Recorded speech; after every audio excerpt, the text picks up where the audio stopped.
raise an atheist. Well, it looks like the moratorium on being mean to Jesus Freak because of the total collapse of his marriage and his vulnerable emotional state has come to its end. And if I praise the Lord, I thank Him, for it's good to have my very best enemy back. Now, Jesus Freak's latest bit of unintentional comedic gold is a little video entitled "Homosexuality is a Sin!" Exclamation point, exclamation point, exclamation point, exclamation point. Come now, Anthony, did you really need 4 exclamation points just to hurt the gay people's feelings a little more? Redundant punctuation is hardly ever warranted, and it's especially out of place when you're talking about something as innocuous as other people's love lives. But I'm not here to take on your grammar. I'm here to take on your religious convictions, as usual. Now, the first argument supplied by Jesus Freak to support the video's premise is that homosexuality is condemned by the Bible as an abomination. And he is not incorrect in stating this. In Leviticus 18:22, it says, "Thou shalt not lie with mankind as with womankind. It is an abomination."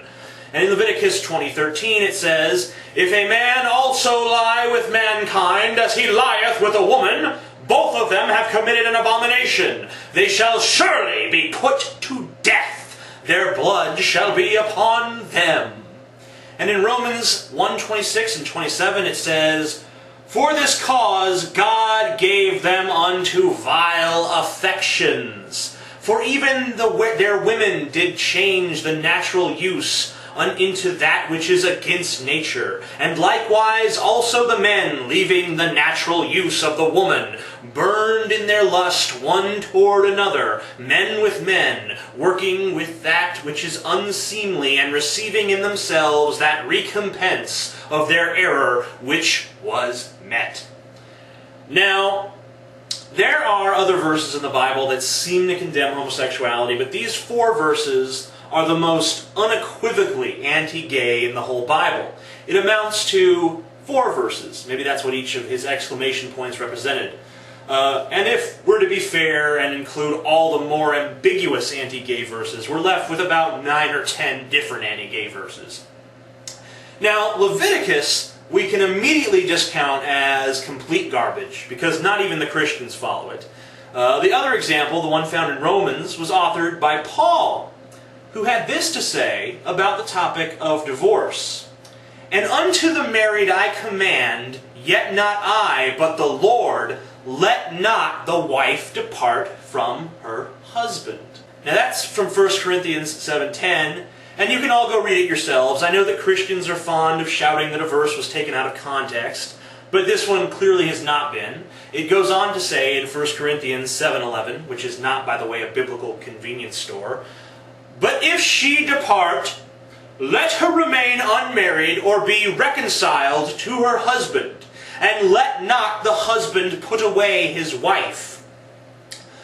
So basically, Jesus Freak asks that homosexuals obey the directives of a man that he himself has been unable to obey. Jesus Freak, who cannot live by his own book's teachings, demands that others do. I guess that Ambrose Bierce was right when he defined a Christian as one who believes that the New Testament is a divinely inspired book admirably suited to the spiritual needs of his neighbor. One who consistently follows the teachings of Christ insofar as they are not inconsistent with a life of sin. And let's say that Christians make a special exemption in this instance. Paul was wrong just this one time. He had a bit too much sacramental wine, and he was all hopped up on wafers, and he wrote some things that maybe we don't follow so close anymore. But that's not the case. Jesus himself, according to the Bible, was as staunchly against divorce as Paul. You can find this in Matthew 5:32, which states, "But I say unto you, that whosoever shall put away his wife, saving for the cause of fornication, causeth her to commit adultery. And whosoever shall marry her that is divorced, committeth adultery. So not only does Jesus say that divorce is wrong, Jesus says that if you get divorced for any reason other than your wife cheating on you, which Anthony already said didn't happen, then you have forced her to commit adultery, and whoever sleeps with her after your divorce is also committing adultery. In Matthew 9:19, Jesus says, "And I say unto you, whosoever shall put away his wife, except it be for fornication, and shall marry another, committeth adultery. And whoso marrieth her which is put away doth commit adultery." So basically, he said it twice. Maybe Matthew was wrong too, who knows? If he was and Paul was wrong, then that book of yours is looking less and less infallible by the second.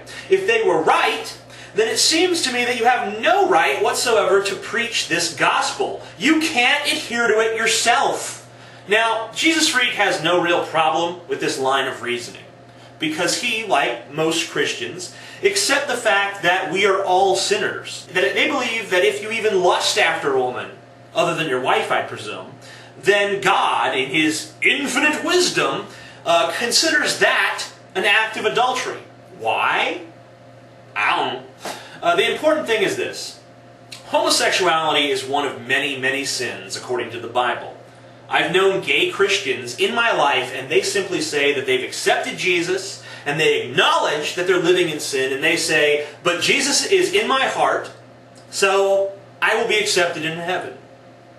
And at this point, when Jesus Freak himself is demonstrably taking the very same position about his divorce, he no longer has a leg to stand on when it comes to disputing the relevance of that position.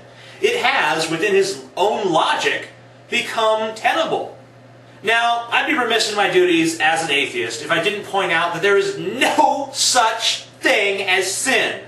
So neither Jesus Freak nor any homosexual on this planet is committing a sin by being in a failed relationship with a woman or a successful relationship with another man or another woman. And if Jesus Freak chooses to respond to this video, I ask that he grant me one favor. There is to be no whining about how I hit below the belt by bringing up your divorce. The fact is, Anthony, you stand in unreproachful judgment of how others live their lives. And in doing so, you have forfeited any claim you may have had to not be judged yourself. And really, I'm not judging you at all. I still think that it's terribly sad that your relationship failed, and my heart still goes out to you. I don't think you're a sinner or a bad person. Your own religious text does. And if Jesus Freak somehow demonstrates that I am wrong about God's position on divorce, then I'd just like to point out how sad it is that a book would condemn lovers just because they're the same gender, whilst commending heterosexual couples whether their love is lasting or not.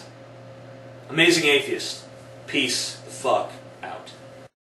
I'd like to invite everyone to check out a website by the name of boozeandstrippers.com. You can click on the link right over there. It's kind of just a collection of humorous observations on various things, you know, sex, culture, whatever. A friend of mine runs it. Just go check it out. It's pretty kick-ass. It's a really good way to waste 30 or 40 minutes, whatever. You know, if you got 20, 30, 40 minutes that you need wasted, that site will do it, and I invite you all to check that out.